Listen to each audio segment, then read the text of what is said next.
नमस्कार, स्वागत है आप सभी का। आप देख रहे हैं R9 टीवी। आपके साथ मैं हूं पंकज रौतेला। लॉकडाउन 4 को नई उम्मीदों के साथ शुरू किया गया, लेकिन पहले दिन ही एक अलग तरह की दशा दिखाई दी। सड़कें जाम हो गई, बाजारों में व्यवस्था का आता पता कहीं नहीं था, लोगों का हंगामा दिखा। कुछ लोग ऐसे भी थे जो बिना काम के ग्रुप बनाकर बाहर सैर सपाटे पर निकल आए। यानी जो लोग 60 दिन से घर में आराम से बैठे थे, वो घर से बाहर दिखाई दिए।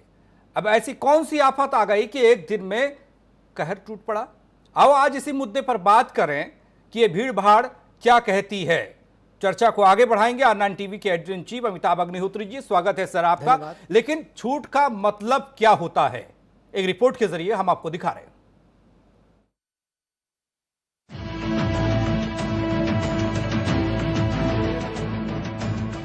जब छूट नहीं मिल रही थी तो छटपटाहट थी।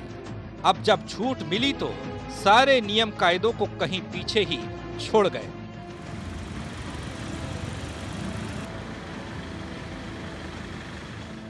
देश की राजधानी दिल्ली से लेकर उत्तर प्रदेश की राजधानी लखनऊ तक की सड़कें भीड़ के सैलाब और गाड़ियों के शोर में सहम कर रह गई।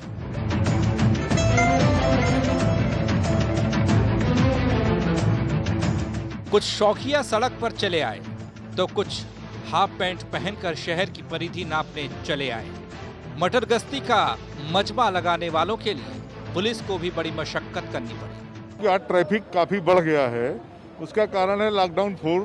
ये हालात तब थे जब लॉकडाउन 4 के आगाज के साथ ही कोरोना के रिकॉर्ड 5,242 मामले सामने आए थे। बावजूद इसके दिन की पहली किरण के साथ ही देश भर में ऐसे दृश्य दिखाई दिए जिन्हें देखकर हर कोई कह सकता है कि ये तो हद हो गई। कहाँ से आप आ रहे हो, कहाँ जाना है आपको? गुड़गांव से आ रहे हैं, लखनऊ जा रहे हैं। जाम लग गया है, कितनी परेशानियाँ हो रही है आपको? परेशानी तो अभी तो सर जाम यहीं पे लगा, भी तो और कहीं था नहीं। फरीदाबाद से जा रहे थे नोएडा के लिए। कितने देर से जाम में आप फंसे हुए हैं? आधा घंटा हो गया। कितनी परेशानी हो रही जाम के लिए? काफ़ी परेशानी हो रही है। अब मुझे एक बहुत में जाना था, बड़ी ज़रूरी है, और वहाँ बहुत प्रॉब्लम हो रही है। बहरहाल करीब 60 दिन से तमाम लोग आराम से अपने घरों में इसी जिंदगी के साथ जुगलबंदी कर रहे थे। तो फिर ऐसा क्या हुआ कि महज एक दिन में सब्र का बांध टूट गया और तोड़ दिए वो नियम कोरोना जैसी बीमारी के लिए स्पीड ब्रेकर थे। जो सवाल ये है कि जब इतने दिन से थे घर, तो एक दिन में क्या टूटा कहर? क्या ऐसे ही लड़ेंगे कोरोना से लड़ाई?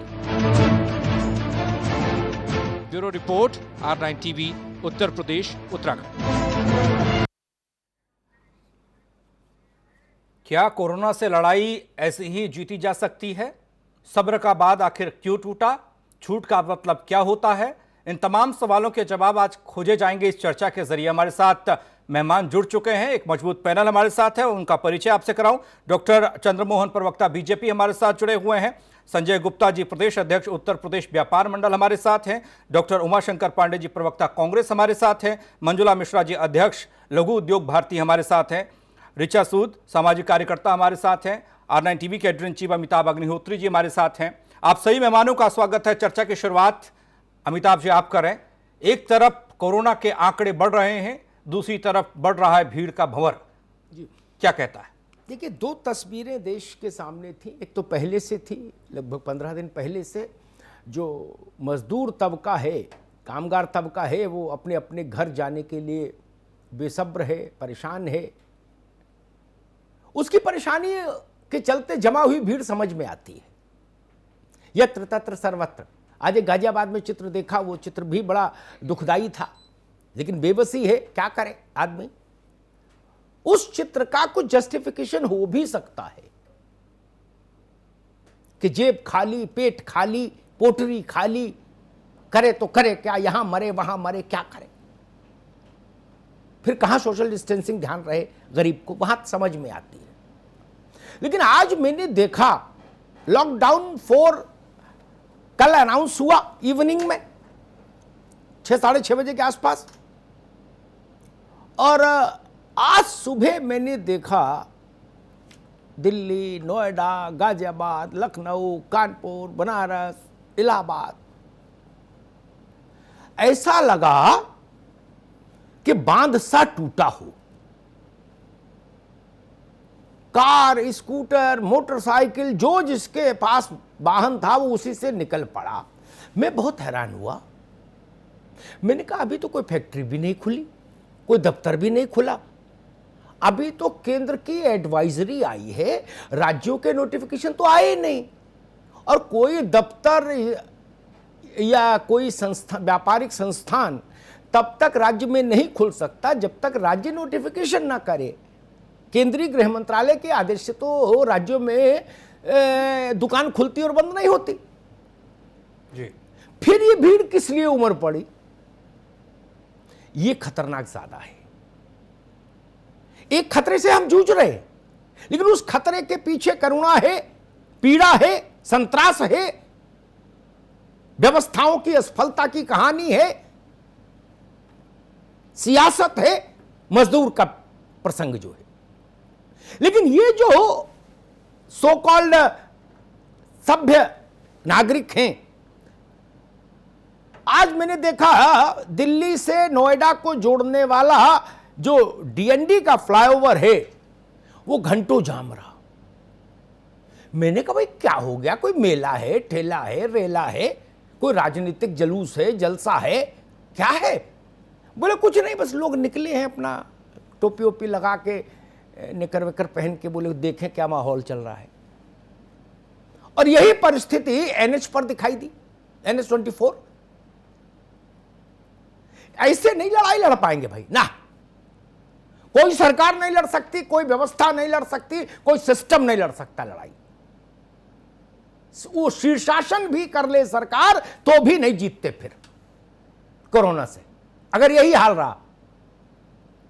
छूट का मतलब हम नहीं जानते, छूट का उपयोग कहां तक करना है इसकी सलाहियत हमको नहीं। इसमें सरकार क्या करे? आप घर में रहें, इसके लिए भी आपके घर के बाहर 2 सिपाही बैठाए जाएं क्या? टीवी कह रहा, अखबार कह रहा, भाषण में आ रही बात, सारा सोशल मीडिया कह रहा, दुनिया भर में हल्ला मचा हुआ है कि अकारण घर से ना निकले। और आपके कारण भर की जितनी चीजें हैं वो आपके नियर बाई मिल ही रही हैं, 60 दिन से मिल ही रही थी। आटा मिल रहा है, दाल मिल रहा है, चावल मिल रहा है, आलू मिल रहा है, केला मिल रहा है, पपीता मिल रहा है, खरबूजा मिल रहा है। और क्या मर्सिडीज खरीदने निकले हो क्या? किस लिए निकले हो? ये सड़क पर भरतनाट्यम करेंगे? मेरे मन में बड़ा आक्रोश है। और बाद में ठिकरा हम फोड़ेंगे किसी कलेक्टर के सिर पर, किसी कप्तान के सिर पर, किसी विधायक के सिर पर, किसी सरकार के सिर पर कि भाई ये लोग अक्षम है। क्या किया जाए? कोरोना समाप्त तो नहीं हुआ।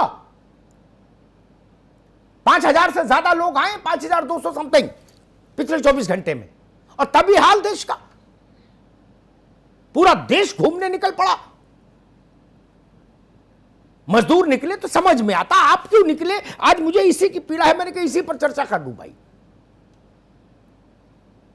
कितने टेस्ट सरकार कराए, कितनों को क्वारंटाइन करे, किनको कितनों को आइसोलेशन में भेजे, कितनों को क्या करे? आदमी मानने को तैयार नहीं।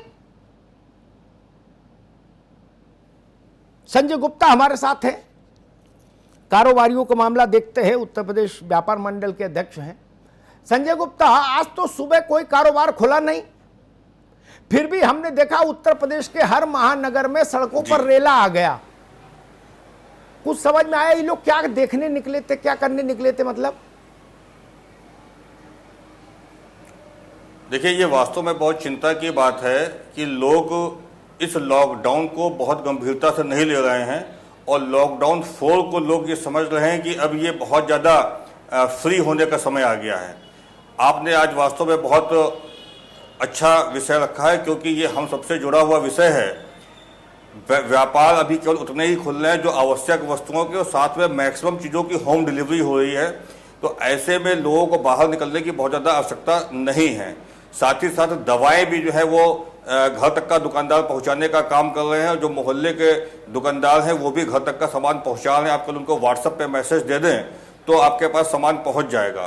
तो ऐसे में आवश्यक वस्तुओं की जब चीज़ें आपके पास घर बैठे मुहैया हैं तो आपको बाहर निकलने का कोई कारण नहीं है। लेकिन ना जाने क्यों लोग गंभीरता से इस बात को नहीं ले रहे हैं, और हमारे पास भी अनेकों फ़ोन आते हैं कि सर पास बनवा दीजिए, और अब तो पास की आवश्यकता भी नहीं। अरे भगवान का नाम लो तो बिना पास पूरा हिंदुस्तान सड़क पर है। लोग अपने आप, हाँ बिल्कुल बिल्कुल, ये बहुत चिंता का विषय है और लोगों से आपके चैनल के माध्यम से ये अपील है उत्तर प्रदेश आदर्श व्यापार मंडल की कि सब लोग अपने घरों पर रहें, बिना कारण ना निकलें।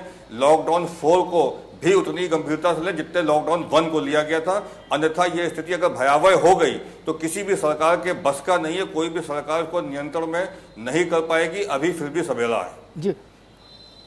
संजय गुप्ता जी, केवल आवश्यक वस्तुओं का सिस्टम नहीं बन गया 60 दिन में।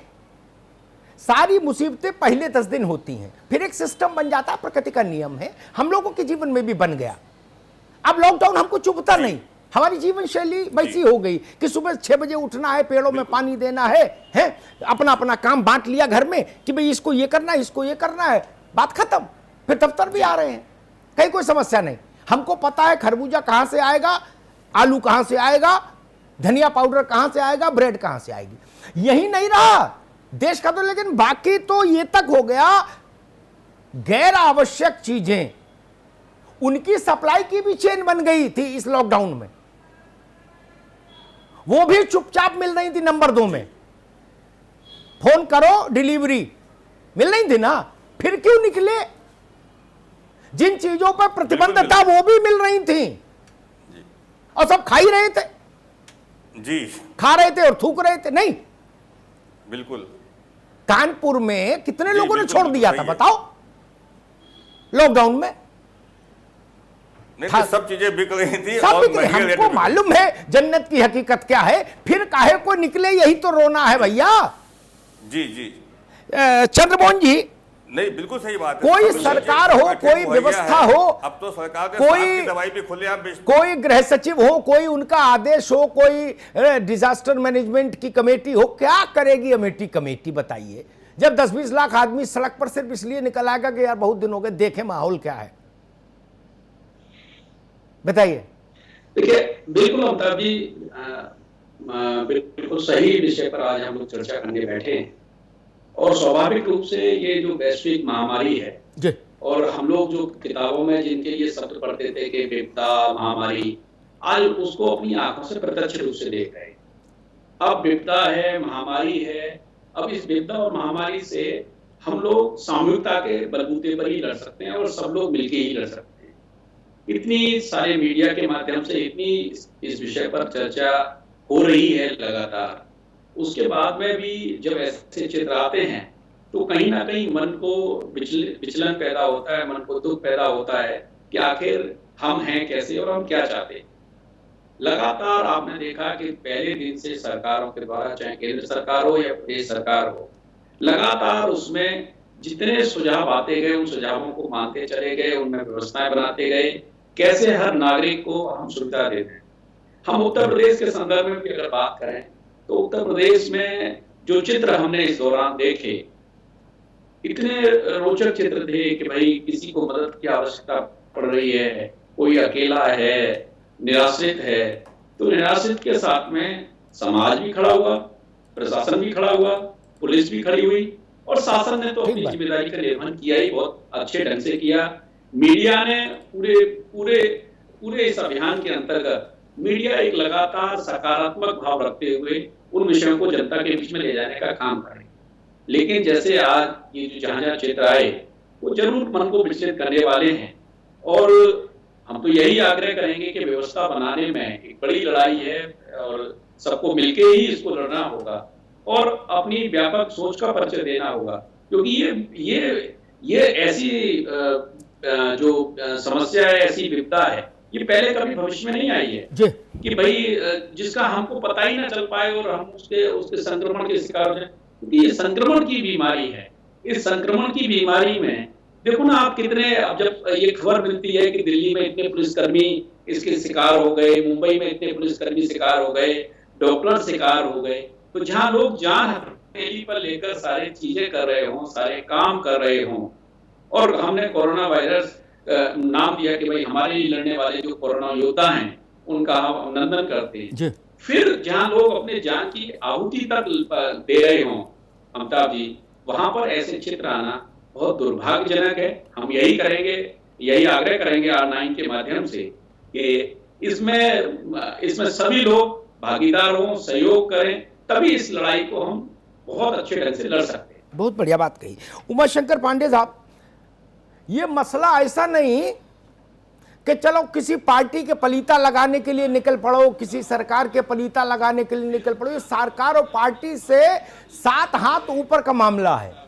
उनाव चुनाव से ये तो सीधे जान ले लेगा। और मैंने जो आज चित्र देखे, मैं उनसे बहुत निराश हुआ। जिस बात को डॉक्टर चंद्रमोहन कह रहे थे, सैकड़ों पुलिस वाले मर गए, सैकड़ों डॉक्टर संकट में आ गए, कई मर गए, प्राण चले गए, तमाम सफाई कर्मी जीवन की जंग लड़ रहे हैं, कुछ दिवंगत हो गए। किसके लिए? उनके पिताजी का खेत जोते ले रहा था कोई दूसरा। किसके लिए भाई? और हम लोगों को शऊर नहीं आया अभी तक 60 दिन में। रोज आंकड़ा देख रहे हैं, पॉजिटिव कितने, नेगेटिव कितने, कितने मरे, कितने को वेंटिलेटर लगा। ये देश दुस्साहसी हो गया है क्या उमाशंकर जी? जी अमिताभ जी, निश्चित रूप से कोरोना जो एक महामारी के रूप में पूरे विश्व के सामने आया है, उससे बचाव के साथ रहना और जो एडवाइजरी जारी होते हैं उसका पूरा पालन करना निश्चित रूप से पूरे देश के एक एक नागरिक का कर्तव्य भी है और धर्म भी है। तमाम सारे जो डॉक्टर्स, पैरामेडिकल स्टाफ, हमारे पुलिसकर्मी, हमारे मीडिया कर्मी जो लगातार लोगों की सेवा के लिए, देश की सेवा के लिए सड़कों पर जंग लड़ रहे हैं, उनकी भी सुरक्षा के लिए ये बेहद जरूरी है कि कोई भी अनावश्यक रूप से सड़कों पर ना निकले। अति आवश्यक कार्य होने पर ही लोग घरों से बाहर निकले। मुझे लगता है इतनी समझदारी सबके अंदर होनी चाहिए। और इसमें 2 तरीके की बातें जरूर मैं कहना चाहूंगा अमिताभ जी।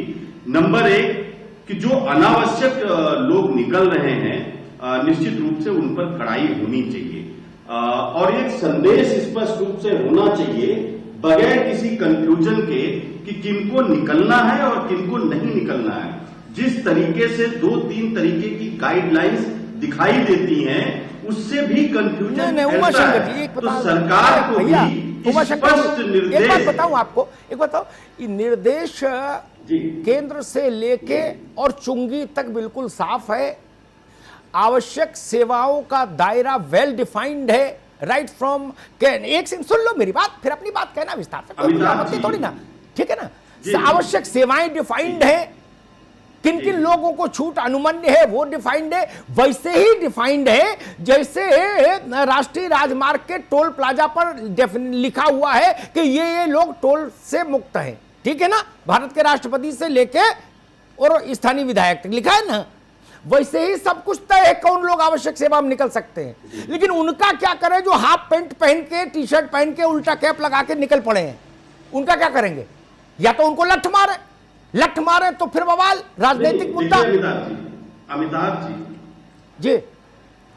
अमिताभ जी, मैं वो कह रहा हूं जो अनावश्यक लोग निकल रहे हैं उस पर सख्ती होनी चाहिए। लेकिन जो कंफ्यूजन की बात मैं कह रहा हूं, 17 तारीख तक लॉकडाउन था, उसके बाद की गाइडलाइंस अभी तक जारी नहीं हो पाई। केंद्र सरकार कोई गाइडलाइन जारी करती है और वो राज्य सरकार को हस्तांतरित कर देती है कि बाकी चीजों को चिन्हित करने की जिम्मेदारी आपकी है। अगर मैं उत्तर प्रदेश की बात करूं, ठीक है उमाशंकर जी, आपकी बात आई है और इसके कारण भी कंफ्यूजन फैलता है। कोई कंफ्यूजन नहीं, आपके पास दोबारा आएंगे उमाशंकर भाई, आपके पास दोबारा आएंगे। एक बात मैं उमाशंकर जी की बात पर कह दूं, कानूनन या सरकार संचालन की प्रक्रिया विधि के मुताबिक कहीं कोई कंफ्यूजन नहीं। मैं उमाशंकर भाई को एक जानकारी दूंगा, योग्य व्यक्ति हैं, समझ पाएंगे चीजों को बेहतर। जब तक नई गाइडलाइन राज्य में नहीं आ जाती तब तक आउटगोइंग गाइडलाइन प्रिवेल करती है विद फुल लीगल पावर्स। जब तक जिले में डिस्ट्रिक्ट मजिस्ट्रेट का नया आदेश नहीं आ जाता तब तक सुनो भाई, तब तक उसका पूर्ववर्ती आदेश यथावत लागू रहता है। ये समझ लीजिए, कानूनी व्यवस्था ये है। ऐसा नहीं कि बीच में खाली छूट जाता है। डीएम गाजियाबाद का पुराना आदेश तब तक लागू है जब तक वो नया आदेश जारी नहीं कर देंगे। रिजर्वेशन को ले लीजिए, 10 साल बाद अगर बढ़ाएंगे नहीं तो वो खत्म हो जाएगा। ठीक है सभी में तो इस चीज को समझना पड़ेगा। जब आप आपत्ति करें तो उसकी लीगल पृष्ठभूमि जरूर समझ लें। मंजुला जी, आप लघु उद्योग भारती से जुड़ी हैं। यह वैसा संगठन है जिसको जीवंत करना इस वक्त सबसे ज्यादा जरूरी है, क्योंकि सबसे ज्यादा आदमी वहीं खप सकता है। हेलीकॉप्टर बनाने की फैक्ट्री में ज्यादा आदमी नहीं लगता, वह मशीन ज्यादा लगती है और ज्यादा पैसे की मशीन लगती है। लेकिन मोमबत्ती, अगरबत्ती, धूप बत्ती, पापड़, चटनी, अचार बनाने में मानव श्रम ज्यादा लगता है, जो भारत के लिए जरूरी है। अब मुश्किल ये है कि जब अभी खोला नहीं कुछ, तब तो सड़क पर इतना जाम, पर जब ये सब खोल देंगे, जो खोलना ही है, आज शाम तक या कल सुबह तक उत्तर प्रदेश सरकार की गाइडलाइन आ जाएगी और उसके 24 घंटे के अंदर सारे डिस्ट्रिक्ट मजिस्ट्रेट्स अपने अपने आदेश जारी कर देंगे, जिलों में लागू हो जाएगा। यानी परसों सुबह तक नए आदेश जिलों में लागू हो जाएंगे कि भाई ये सब खोलो। तो जब बिना खोले ये कोहराम में, तो खोलने के बाद क्या होगा? नहीं अमिताभ जी, ये बहुत दुर्भाग्यपूर्ण है कि इस तरह से लोग सब्र खो बैठ रहे हैं और नहीं खोले तो रोटी कैसे चले। और इससे जो हमने तपस्या की है 25 मार्च से लेकर अभी तक, वो पूरे में पानी फिर जाएगा। लेकिन एक समन्वय बनाना बहुत ज़रूरी है, क्योंकि अब खुलना भी ज़रूरी है। लोग जो है कोरोना से नहीं तो फिर रोज़गार चली जाएगी, लोग भूखे मर रहे हैं, तो एक समन्वय बनाना ज़रूरी है। तो जो गाइडलाइंस है वो लोगों को समझना पड़ेगा कि ये फॉलो करते हुए लाइवलीहुड कैसे हमें बचाना है, और इस तरह जो है इररिस्पॉन्सिबल बिहेवियर। मंजुला जी, एक बात बताएं, मैं ये नहीं समझ पा रहा हूं, जब लॉकडाउन 1 हुआ तो मुझे समझ आता है कि गाइडलाइन देश ने पहली बार ऐसी कोई चीज ही देखी कि लॉकडाउन नाम की कोई चिड़िया है, गाइडलाइन नाम की कोई चिड़िया है जो मेरे पान खाने पर रोक लगा सकती है, घूमने पर रोक लगा सकती है। उससे पहले देश ने कभी नहीं देखा था। 71 की लड़ाई में थोड़ा बहुत देखते थे, लेकिन वो बहुत थोड़े समय के लिए होता था, वो भी बॉर्डर वाले एरियाज में होता था जहां से पाकिस्तान का बॉर्डर लगता है, पूरे देश भर में नहीं। पहली बार देखा, मैं समझ सकता हूं, बेनिफिट ऑफ डाउट देता हूं। उसके बाद तो 3 दिशा निर्देश देख लिए, 60 दिन हो गए, अभी तक आदत ही नहीं पड़ी। नहीं, ये केवल उसकी आदत की बात नहीं है, ये जो है लाइवलीहुड की अब सवाल है। जो लघु उद्योग भारती एमएसएमईज को रिप्रेजेंट करती है, जो कि एग्रीकल्चर के बाद सेकंड सबसे बड़ा रोजगार प्रदाता क्षेत्र है। जी। तो अब जो है, जैसे मार्च की सैलरी अप्रैल में एमएसएमईज ने पूरी दे दी, अप्रैल की सैलरी मई में जो है बहुत बड़ा चैलेंज बन गया लोग एमएसएमईज को देने के लिए। तो अब एमएसएमईज खुद भी बहुत संकट में है, और वहाँ जो रोजगार करने वाले श्रमिक हैं वो उन पे भी प्रॉब्लम है। तो अब ये जो है समय आ चुका है कि हम और लॉकडाउन को आगे नहीं बढ़ा सकते, और हमें लाइवलीहुड को भी बचाना पड़ेगा। देश भर के इस सेक्टर के जो उद्योग हैं, जिनको सेवा भारती उद्योग भारती एड्रेस करती है, उस पर 30 सितंबर 2019 तक टोटल जो कर्ज था वो 10 लाख करोड़ से ज्यादा का था। उसकी तो रीढ़ वैसे टूटी हुई है, बिल्कुल 10 लाख करोड़ से। और उस सितंबर से अक्टूबर 2019 से अब तक अप्रैल तक का जोड़ दें, ये 6, 7, 8 महीने, तो ये 15 लाख करोड़ रुपए का कर्ज हो जाएगा इसी सेक्टर पर। बिल्कुल सही कहा आपने। ये बात मैं समझता हूं, लेकिन सवाल ये है उस भीड़ का क्या करेंगे जो अकारण निकल रही है। फिर जोन बदलेगा, ग्रीन से ऑरेंज और ऑरेंज से रेड, तो फिर तो उद्योग भारती हो चाहे सेवा भारती हो, सब बंद।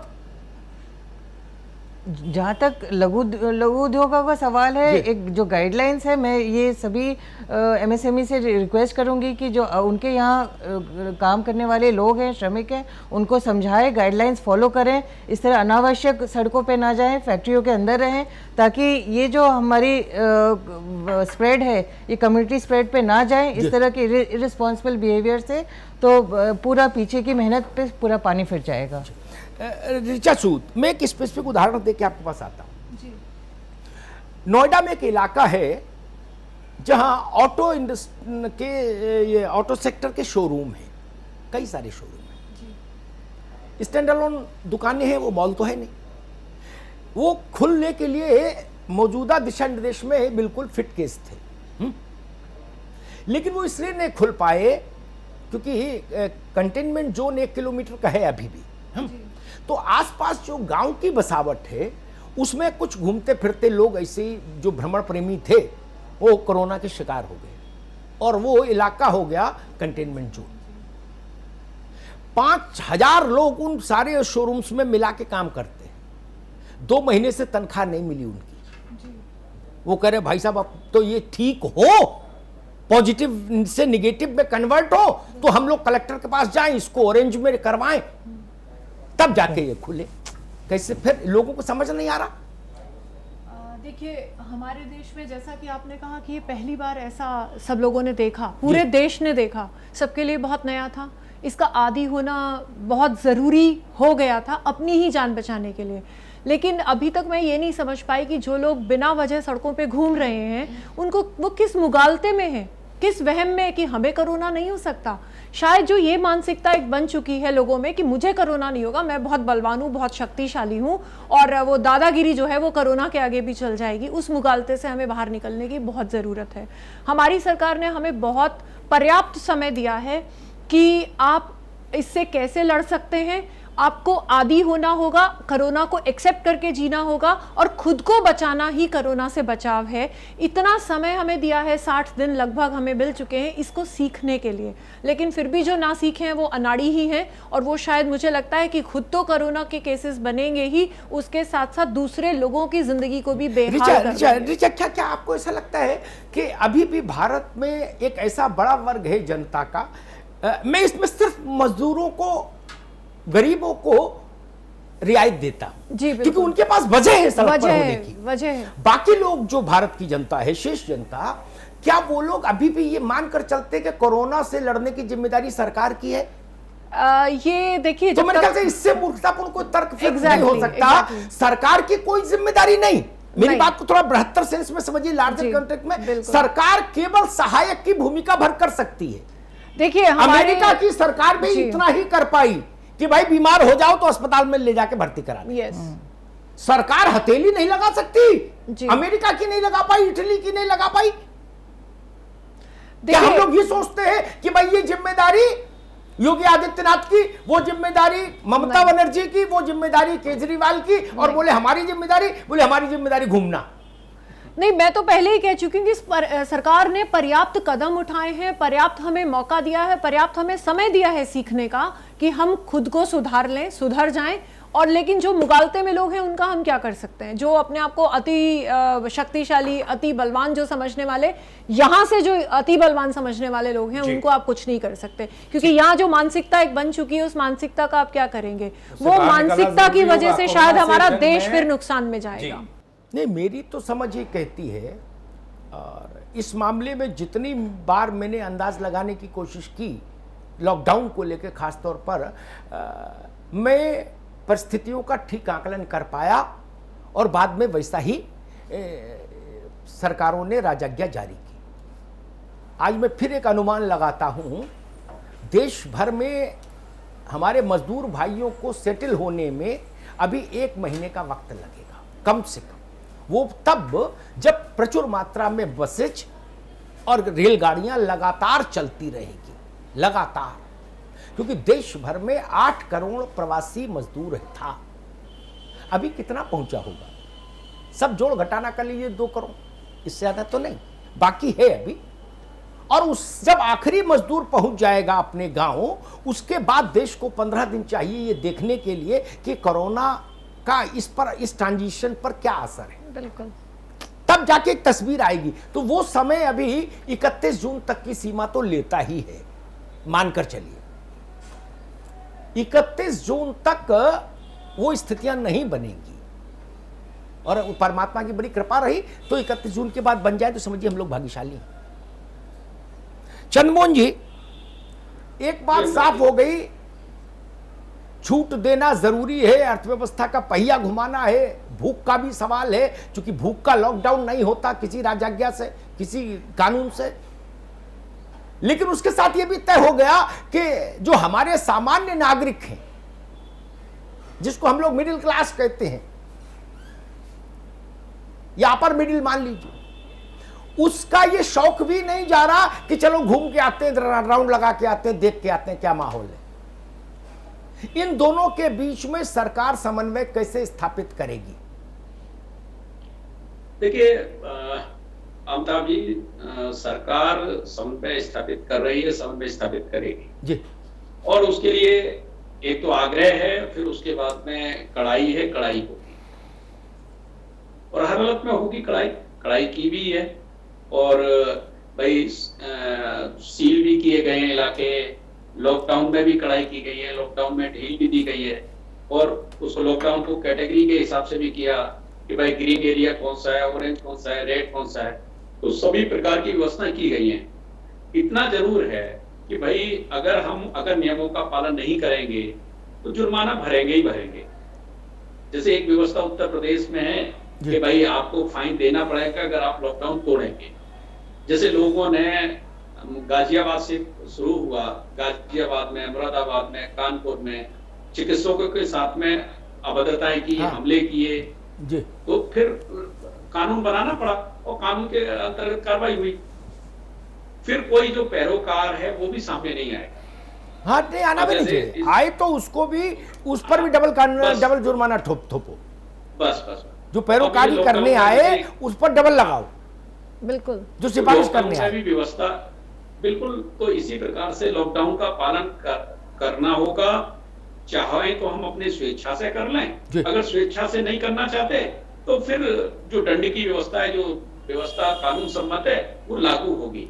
मैं इतना आग्रह जरूर करूंगा अमिताभ जी कि आप देखो, ये लॉकडाउन की ही व्यवस्था है कि हम लोग लगातार चर्चाएं करते थे, विभिन्न विषयों पर चर्चा करते थे। आप और हम लगातार पिछले कितने वर्षों से चर्चाएं करते जा रहे हैं, लेकिन उसके बावजूद जब ये लॉकडाउन का विषय आया, कई बार आपकी ओर से आग्रह भी आया कि भाई चर्चा कर लेते हैं, लेकिन मन नहीं हुआ कि हमको चर्चा में आना है, हिम्मत नहीं हुई अंदर से कि हमको चर्चा में आना है, क्योंकि इतना संवेदनशील मसला था। तो बार बार यही हुआ जब संपर्क हुआ कि भाई इस पर क्या चर्चा करें, हम समस्याग्रस्त हैं, हम सब एक जैसी स्थिति में, इसमें क्या राजनीतिक चर्चा होगी, क्या राजनीतिक पार्टी की भूमिका होगी। आज कोई, क्योंकि अभी हम, ये ठीक है कि आज उत्तर प्रदेश महाराष्ट्र जैसी स्थिति में नहीं है, उत्तर प्रदेश ने अपने को बचा के रखा है। इसके लिए उत्तर प्रदेश की 23 करोड़ जनता, सामान्य जनता का सहयोग और भागीदारी है कि हम महाराष्ट्र नहीं बने। ठीक बात, हम महाराष्ट्र नहीं बने तो उसके पीछे कारण यही, हम दिल्ली नहीं बने तो इसके पीछे कारण उत्तर प्रदेश की सामान्य जनता है। उत्तर प्रदेश का नेतृत्व है कि जो लोग उत्तर प्रदेश का नेतृत्व कर रहे हैं, उन्होंने अपने आप को दांव पे लगाया और अपनी परिश्रम की पराकाष्ठा तक गए। इसलिए हम महाराष्ट्र नहीं बने, इसलिए हम दिल्ली नहीं बने, क्योंकि हमने एक सामूहिकता का परिचय दिया, हमने एक नियमों पे पालन करने के लिए अपने को प्रस्तुत किया। आज जिस तरह की स्थितियां हैं, इन स्थितियों में सबको मानना होगा, और अगर हम नहीं मानेंगे तो फिर जो रास्ते हैं जुर्माने के, ठीक बात है। हाँ, सद्भाव से माने अच्छा, स्वेच्छा से माने अच्छा, नहीं तो फिर दंड से मानिए, क्योंकि राजदंड भी एक बड़ी व्यवस्था होती है। मैं संजय गुप्ता के पास चलूंगा। संजय भाई, एक चीज मेरे मन में खटक रही है, मैं चाहता हूं मैं गलत साबित हूं, लेकिन खटक रही है। आप कारोबारियों का संगठन चलाते, इसलिए आपके साथ शेयर करता हूं। मुझे ऐसा लगता है बाजार खोलने वाली सुविधा वाला लॉकडाउन 4 तो आता है, लेकिन बाजार खोलने की सुविधा वाला क्लॉज जो कल केंद्र के गृह सचिव की चिट्ठी में है मेंशन, कि मॉल्स को छोड़कर बाकी राज्य बाजार खोल सकते हैं राज्य, वो 25 तारीख गुजर जाने के बाद एप्लीकेबल होना चाहिए था।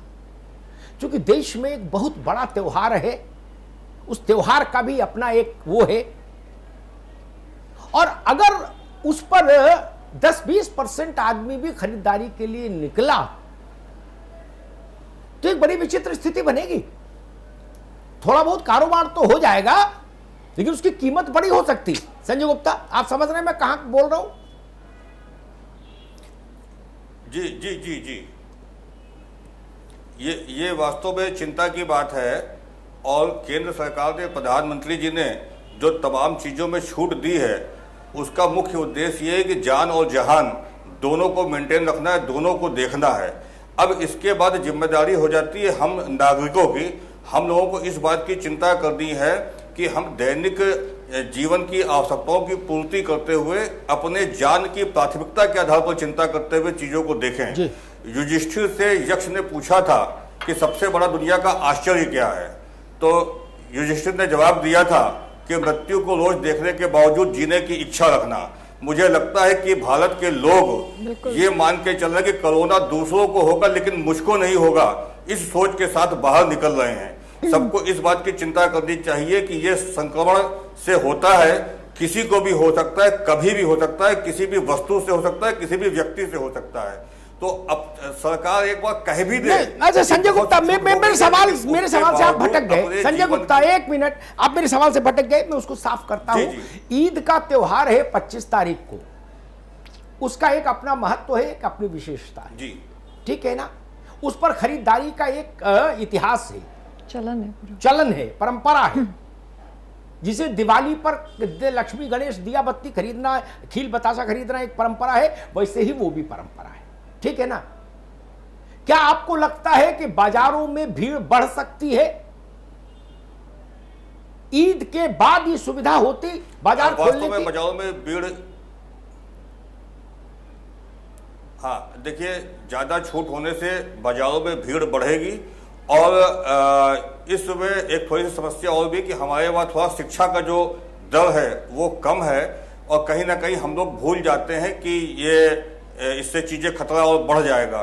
तो ऐसे में, और जो ईद की खरीदारी होती है वो मैक्सिमम होती है फुटपाथ के दुकानों से। मैं वही कर रहा हूं, ऑनलाइन वाला क्लाइंटेज नहीं है, ज्यादा भीड़ की संभावना, ऑनलाइन वाला क्लाइंटेज उसमें टोटल में 10% मिलेगा, 90% तो खुद जाके खरीदने वाला है। बिल्कुल बिल्कुल, उसको ऑनलाइन क्लाइंटेज नहीं कह सकते ना। मैंने वही बताया कि इसमें जी, हाँ, इसमें मैक्सिमम लोग जो है बाजार में निकल के खरीदारी करते हैं, और उसमें भी अधिक संख्या उनकी होती है जो फुटपाथ वाली दुकानों से खरीदारी करते हैं।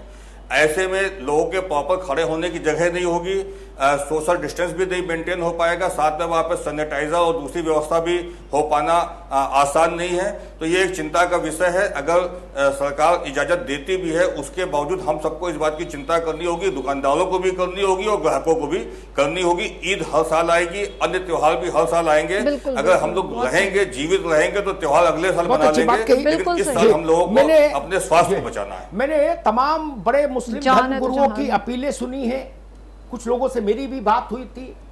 हमने कहा कि इस ढंग की अपील आप लोग करिए, आपकी बात का वजन है।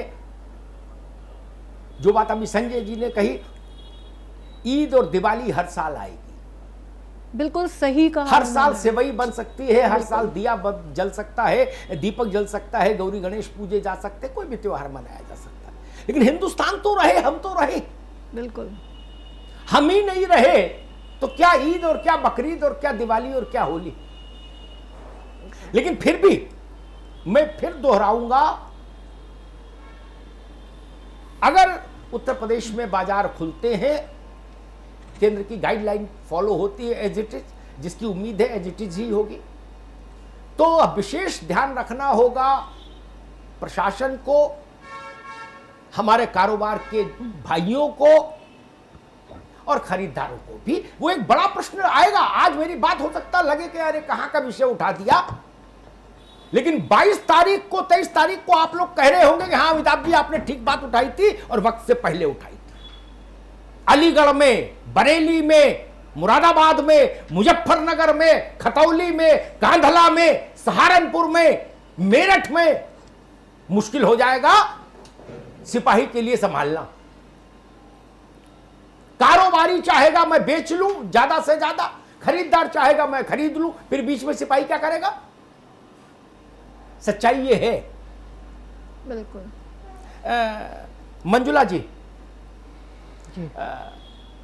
लघु उद्योग क्षेत्र का चक्का घूमने वाला है, 1 दिन 2 दिन 3 दिन 4 दिन जो भी मान लीजिए, और बहुत सारी उनको तो अनुमति पहले से ही दी जा चुकी। लॉकडाउन 3 में ही बहुतों को अनुमति मिली है कि भाई आप अपना शुरू करिए। लेकिन फिर वही सवाल, जो मजदूर जहां से आते, अभी बीच में मैंने एक बात रखी थी, हाथ कंगन को आरसी क्या और पढ़े लिखे को फारसी क्या। सोशल डिस्टेंसिंग आप वहां कंपनी में करा लोगे, फैक्ट्री, मेरी बात समझ लीजिएगा फिर उत्तर दीजिएगा, वहां सैनिटाइजर रखवा दोगे, सैनिटाइजर के फुहारे से उसको गुजार दोगे, सब कर लोगे, मास्क भी एक बनवा के दे दोगे। लेकिन वो रह रहा है खोड़ा में, 10 बाई 10 के कमरे में 10 लोग, आएगा तो वो वहीं से, वहां तो 2 गज किसी के पास है ही नहीं। 2 गज की दूरी छोड़ो, 2 गज तो अपने बैठने के लिए नहीं, दूरी कहां से लाएंगे? तब क्या करेंगे? सही बात किया अमिताभ जी। इंडिया मजदूर तो किसी ऐसे इलाके में नहीं रह रहा जो सोशल डिस्टेंसिंग कर सके, कहीं का मजदूर नहीं रह रहा। मैं शर्त लगा सकता हूं, कोई अधिकारी हो, नेता हो, पत्रकार हो जो मुझसे कहे कि नहीं मैं जानता हूं ऐसे मजदूरों को जो 4 BHK में रहते हैं। बताओ भाई मंजुला जी के है? नहीं, फिर ठीक बात है। इंडिया जैसी पॉपुलेटेड कंट्री में ये इस तरह की जहाँ पे वो रहते हैं वहां तो बिल्कुल ही पॉसिबल नहीं है कि इस तरह की। नहीं तो यहाँ मान लो फैक्ट्री के गेट पे आपने उनको सैनिटाइजर के ड्रम में भी डाल दिया तो उससे क्या होगा? वो 12 घंटे तो वहीं रहेंगे। तो जो लघु उद्योग है वो तो अपनी फैक्ट्री के अंदर ही जो SOPs हैं उनकी पालन कर सकते हैं, जो गाइडलाइंस इशू किए हुए।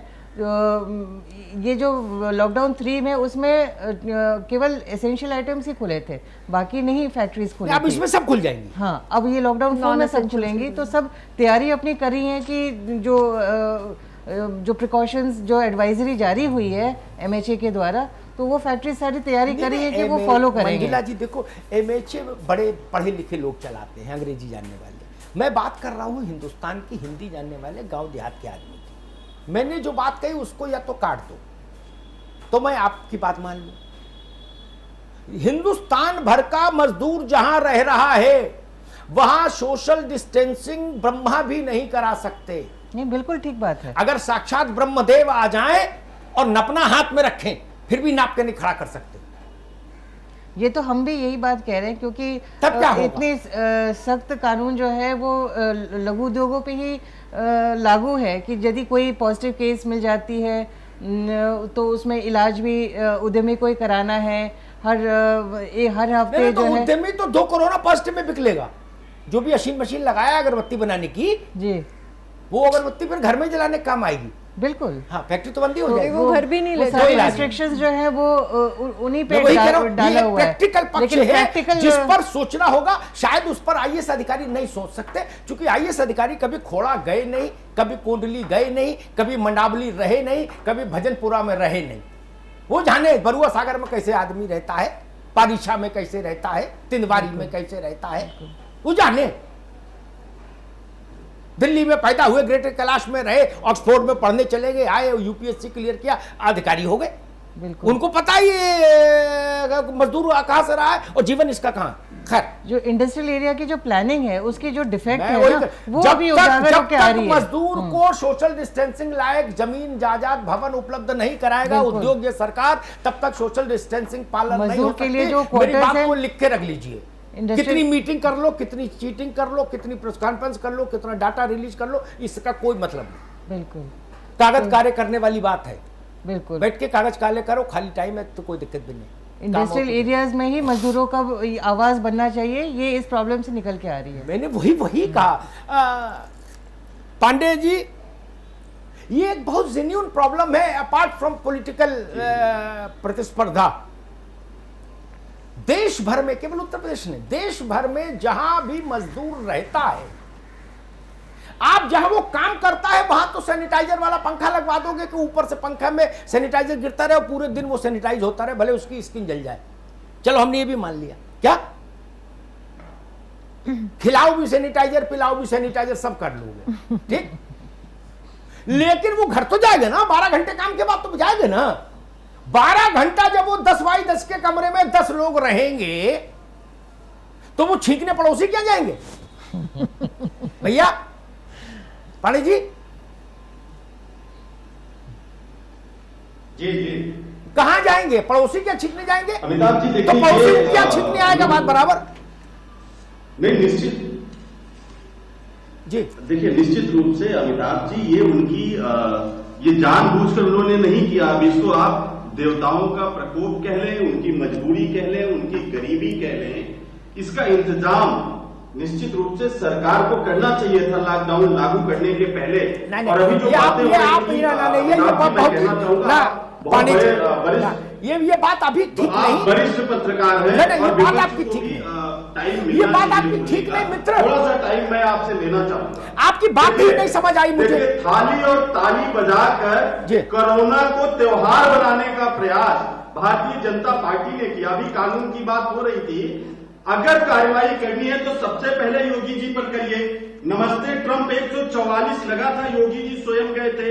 इनके स्वास्थ्य मंत्री जय सिंह खुद पार्टी करते हुए नहीं, वो निगेटिव थे, सामने पॉजिटिव नहीं हुए, उनके पास टेस्ट हुआ, पांचों में निगेटिव आए। तमाम सारे मंत्री और विधायक, इनके डीएम साहब तो निकल गए बाकायदे रैली लेकर, उन पर तो कोई एक मिनट उमाशंकर भाई, कार्रवाई हो रही है। ठीक है, एक मिनट, क्या वो कम है? एक मिनट रुकिए।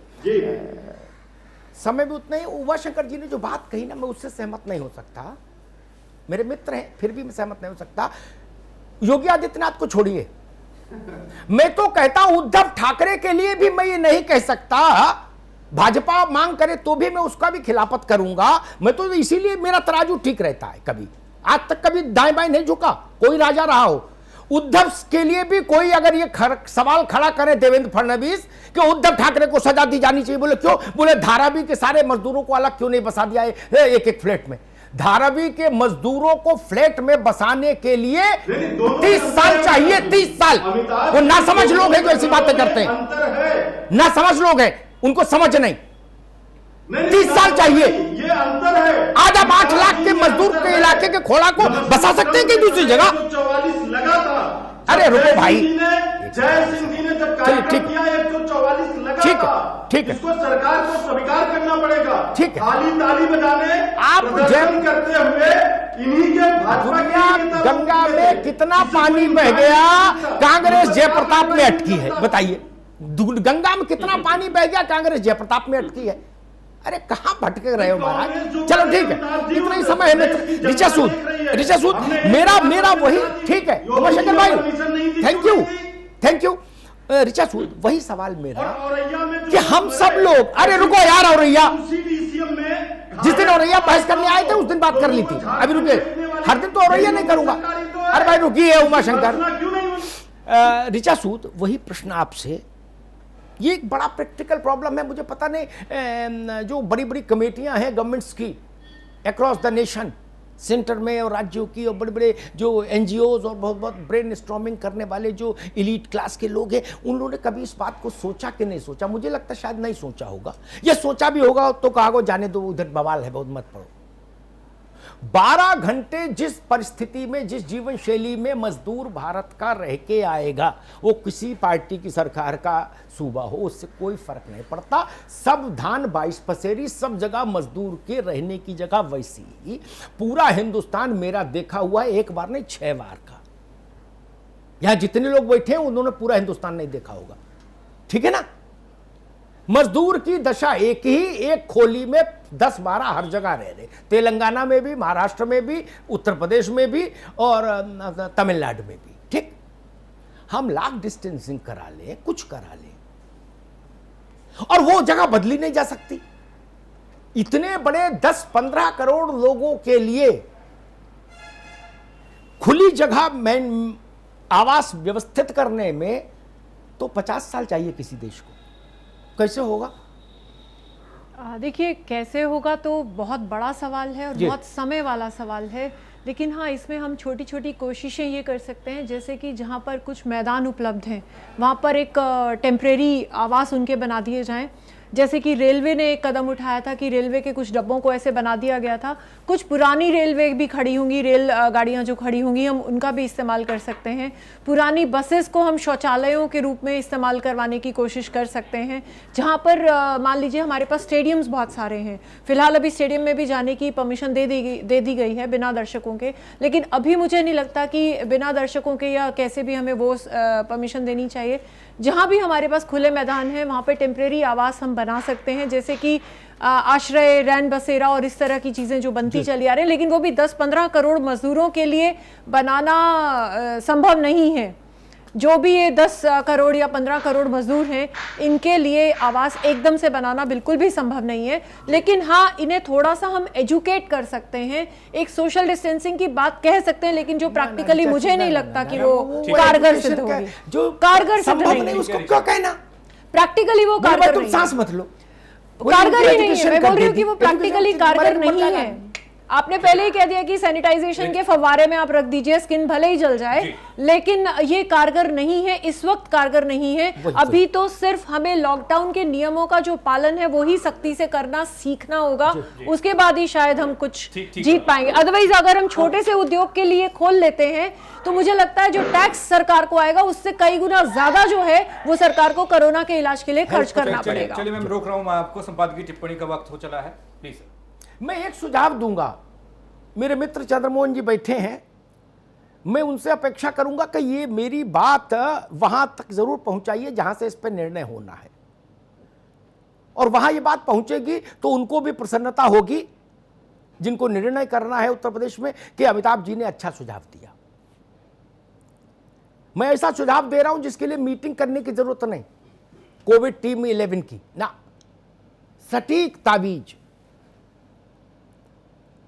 जो उत्तर प्रदेश के इंडस्ट्रियल टाउनशिप हैं, चंद्रमोहन जी बड़ा मार्के का सुझाव दे रहा हूं, ये आईएएस लोग नहीं दे पाएंगे। आईएएस लोग तो सरकारों को गोली की तरह बिना पानी के निगल जाते हैं, ये आपको पता ही होगा, पुराने आदमी हैं, मीटिंग करते रहते। एक लल्लू सिंह है, पिछले 30-40 सालों से जहां तक मुझे स्मरण है, 40 साल तक तो मैं ही देख रहा हूं, कुंभ में वही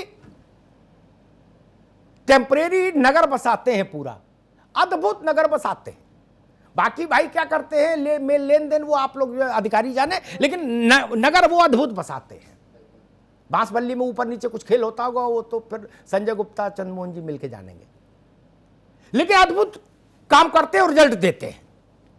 और अकेले ठेकेदार है, कोई सरकार रही हो, नारायण दत्त जी से तो मैं ही देख रहा हूं, हमें हर मुख्यमंत्री ने उन्हीं को ठेका दिया, बाबा योगी जी ने भी उन्हीं को दिया था, और इस बार उन्होंने अद्भुत नगर बसाया। कितना बड़ा नगर बसता है, मैं कहूंगा खोड़ा में रहने वाले श्रमिक नोएडा का, गाजियाबाद का औद्योगिक संचालन करेंगे, आज नहीं तो कल नहीं तो परसों। खोड़ा में रहेंगे तो आप उल्टे खड़े हो जाना, कोरोना को भगा नहीं सकते। छोटे होटल्स का भी इस्तेमाल किया जा सकता है। नहीं, होटल से नहीं काम चलेगा ना, गलत सुझाव है। उनके लिए अस्थाई नगर बनाइए, रखिए 3 महीने उनको वहां, खाना वो अपना खा लेंगे, उद्योग चलेगा, पैसा मिलेगा, अपने आप खाना खा लेंगे, आपको खाना खिलाने की जरूरत नहीं। लेकिन नगर तो ऐसा दीजिए जिसमें 2 गज की दूरी से जी पाए। उनकी राउटी तो ऐसी बनवाओ जैसे वहां संतों के लिए बनती है राउटियां, कुटिया, रह लेंगे। वहां स्थायी शौचालय भी बनता है, सब कुछ बनता है, अद्भुत बनता है। मैंने टेंडर का आज पता भी बता दिया, व्यवस्था भी बता दिया। आप सोचो कि वो 85 साल से जो श्रमिकों की बस्तियां हैं, कानपुर की खलासी लेन को आप 2 गज दूरी में WHO की गाइडलाइन पारित वहां लागू करा लेंगे, तो मुझे ऐसा सोचने वालों की बुद्धि पर हंसना होगा। संभव नहीं। बाबा रामदेव का सिखाया हुआ अनुलोम विलोम करो चाहे शीर्षासन, ये संभव नहीं। संभव ही नहीं। मैंने देखा है ना दृश्य, और उत्तर प्रदेश में तो लगभग सभी शहर गांव देखे हुए हैं, कैसी परिस्थिति में लोग रह रहे हैं। गांव की बात तब भी मुझे अच्छी लगती है, जो मजदूर गांव भाग रहा है ना, इसमें 10 बातें हो सकती हैं खराब कोरोना को लेके, लेकिन एक बात बड़ी अच्छी है जिसकी ओर लोग ध्यान नहीं दे रहे। गांव में सोशल डिस्टेंसिंग मेंटेन हो जाएगी बिना किसी परिश्रम के। वहां जगह है, शहर में लाख चाह के भी सोशल डिस्टेंसिंग मेंटेन नहीं हो सकती। अरे मैनेजर जो है फैक्ट्री का, उसके पास तो इतना बड़ा मकान नहीं, डिस्टेंसिंग कर ले। मालिक को छोड़ के किसके पास है लघु उद्योग में, बता दो भाई मंजुला जी।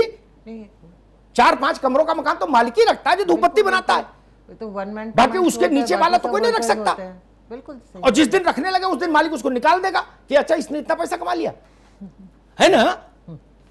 इसलिए मैं कहता हूं इस बात पर सोचिए, ये बड़ा सवाल आएगा। आज नहीं तो कल उद्योग खुलेंगे, श्रमिक आएगा। आप कितने समय उसके माथे पर थर्मामीटर लगा के सबको लौटा दोगे? आज क्या हुआ, मैं नाम नहीं लेना चाहता, नोएडा में एक बड़ी कंपनी थी, बड़ा निवेश के साथ खुली हुई थी मोबाइल बनाने की, आज उसको बंद होना पड़ा ना, क्योंकि उसके भी जो वर्कर आ रहे हैं वो वहीं से आ रहे थे। मेरी बात का सत्यापन हो गया। माथे पर लगाया आपने वो थर्मामीटर इंफ्रारेड वाला, तो हाहाकार मच गया कि नहीं मच गया? संजय जी, ये एक बड़ी चिंता का विषय बनेगा, ध्यान रखिए। सरकार और उद्योगपति दोनों को चिंतन करना होगा। मजदूरों को उस माहौल से निकालेंगे तभी वो काम के योग्य रहेंगे जी। और दूसरी बात मैं कहूंगा, 25 तारीख का ख्याल रखा जाना चाहिए। ऐसा नहीं होना चाहिए कि 60 दिन की तपश्चर्या संकट में आ जाए, 60 दिन का बलिदान संकट में आ जाए। इसके लिए हम लोग जो कुछ कर सकते हैं करें, राजनेता जो कर सकते हैं करें, अधिकारी जो कर सकते हैं करें, और दुकानदार और उद्योगपति जो कर सकते हैं वो भी करें। लोग सड़क पर नहीं निकले, क्योंकि उस त्योहार पर सामान्यतः बड़ी भीड़ की अब परंपरा रही है। जैसे दीपावली बाजार जाम रहते ही हैं, वैसे ईद है जी। इसलिए हमको अतिरिक्त सतर्कता बरतनी होगी, तब हम इस लड़ाई को लड़ पाएंगे। सावधानी हटी, दुर्घटना घटी। धन्यवाद। बहुत बहुत शुक्रिया चंद्रमोहन जी, संजय गुप्ता जी, डॉक्टर उमाशंकर पांडे जी, मंजुला जी, ऋचा जी, अमिताभ जी, बहुत बहुत शुक्रिया आप सभी मेहमानों का। लॉकडाउन 4 का पहला दिन और पहले दिन ही लापरवाही देखने को मिली और सड़क पर वाहनों की लंबी लंबी कतारें थीं, बाज़ारों में भीड़ थी और उस भीड़ के बीच ये कहना पड़ रहा है कि हद कर दिया आपने।